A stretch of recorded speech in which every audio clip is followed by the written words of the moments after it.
Hello, my name is Tullbery, and me and the Actman are very good friends. And by good friends, I mean I've enjoyed his content for a while, and he might have liked one of my tweets one time or something, I don't know.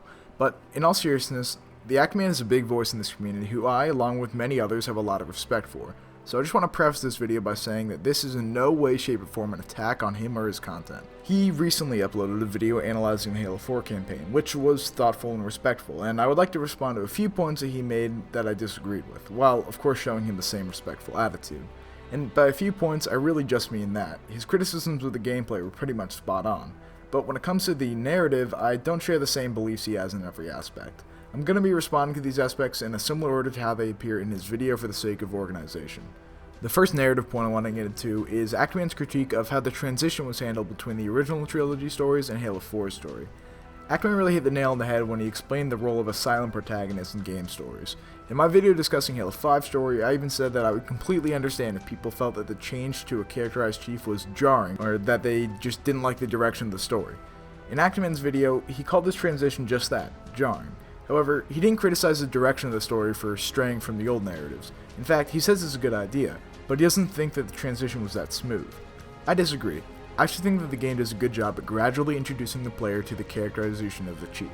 The very first cutscene, while canon breaking and having next to nothing to do with the actual plot, is thematically relevant and lets the player know that Halo 4 will be exploring the Master Chief in a way that Bungie never did, all without showing the chief behave in a way that would differ from the previous games. Records show Spartans routinely exhibited mildly sociopathic tendencies, difficulty with socialization, and The records show efficient behavior operating in hazardous situations. I supplied the tools to maintain that efficiency. Do you believe the Master Chief succeeded because he was, at his core, broken? What does John have to do with this? In the following cutscene and introduction sequence, we hear the Chief speak in-game for the first time in the series, but the dialogue is pretty much on par with the Chief we know, and creating an expositional conversation between the Chief and Cortana was pretty much the only option the game had to get the ball rolling. The next cutscene is the first time in the game that we see Chief get some depth. For the first time in the series, we see him act purely out of care for another character, but even then, he goes straight back to being the more familiar Chief by stating his plan to save the day and getting to work. Even calling this a first for him is debatable. The only reason I'm not counting saving Cortana from Halo 3 is because she was also important in stopping the Flood. Was it a radical change in direction for the franchise? Yes. Was it out of nowhere with no build-up? Not really. Actman's other criticism for the change is how it restricts the player's immersion. Here, I think he makes the mistake of equating immersion in the original games to immersion in Halo 4. These two types of stories are trying to immerse the player in distinctly different ways. The originals wanted to put the player into the world. Any emotional response to the narrative came from the player's own connection that he or she makes with the conflict. The side characters didn't have emotional depth, but rather they're likable and charismatic and easy for the player to connect with. Halo 4 wanted to immerse the player in the character of Master Chief and his bond with Cortana. The emotion in the game stemmed from the player's ability to relate with the characters, not connect to the world. Maybe I did a poor job at wording this, and it sounds like I just said the same thing twice, but there's a distinct difference between trying to help the player take on the role of the protagonist and trying to help the player relate with the protagonist. And I don't think it's a valid criticism to say that Halo 4 failed to immerse the player in a way that the story wasn't trying to immerse the player. A point that Actman brings up a lot is that the Chief just doesn't feel like the Chief. And while this is subjective, and again, it's perfectly fine if he just prefers the old direction of the Halo franchise, but I think this is actually a positive when you consider the bigger picture of the narrative. I'll touch on this more later, but part of the reason Chief's internal struggle is so believable is because we see him try to remain calm and collected like in the past games. But when the situation keeps getting worse and emotion starts making it through the cracks of his persona, it all feels more real. No, that's not. We go together. Let's move on to the Actman's comments about the Didact and the Promethean conflict. Now, I mostly agree with his criticism of how the game throws all the information at the player at once. The librarian cutscene was an explosion of exposition. I could totally see how, if a player wasn't fully paying attention to the cutscene, they could definitely have missed some important information. But all the information is there. Ancient humans lost a war to the Forerunners, who found out afterwards that the humans were running from the Flood.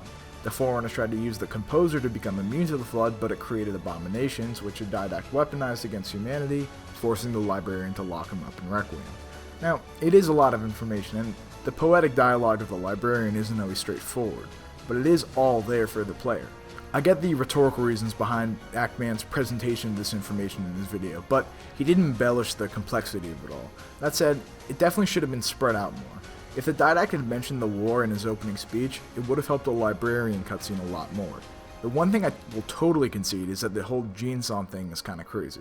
For as much as I love Halo 4's narrative, I still don't get exactly how the librarian somehow makes Chief immune to the composer. But despite my confusion, the thematic relevance of Chief's immunity is somewhat of a saving grace for it. More on that later. Towards the end of the video, the Ackman explains how a lot of the story isn't fully explained to the player. And right now, I'm gonna say something that many people will disagree with, maybe even those who like Halo 4's story. I don't have that much of a problem with the game not spending too much time explaining the Promethean conflict, because I don't think that it really matters. I think that the focus of the story is on Chief's inner conflict. His conflict between saving the world like he was raised to do, or save his friend like he wants to do. In a way, it really doesn't matter why the Covenant are bad guys again, or why the Didact hate humanity. The only thing that matters is that Chief is the only one who can stop it, which is why his immunity to the composer is relevant. The details of the conflict aren't important. What is important is that there is a conflict that Chief has to stop. Now, I'm not saying the game doesn't have to make sense. Halo 4 gives the player enough information to understand the threat. Through the terminals and audio logs, the players can dive deeper to see that the Didact is actually an interesting character with a lot of depth, but all that takes a backseat to the main conflict. The main struggle of the game is not between the Chief and the Didact, it's Chief's inability to handle the two things that he feels responsible for. Chief is powerless to save Cortana, and even in victory against the Didact, Chief's world still falls apart. The theme of man versus machine doesn't revolve around the mystery of whether or not the Chief can feel emotion, it's about his struggle on whether or not to act on it. And that's pretty much it for what I disagree with. Again, his video is overall very thoughtful, and you guys should definitely go check it out and subscribe to him. He even has a Patreon set up if you guys like his content and want to support him. Now, I doubt that the Ackman will even see this video, given that I'm a pretty small voice in the community, but in case you're watching, I just want to reiterate that there's just some thoughts I had on your video, and I sincerely hope that I don't come across as disrespectful or rude. If I misinterpreted anything you said, or you just want to follow up on any of my points, I'd be more than happy to discuss them. Thank you for watching.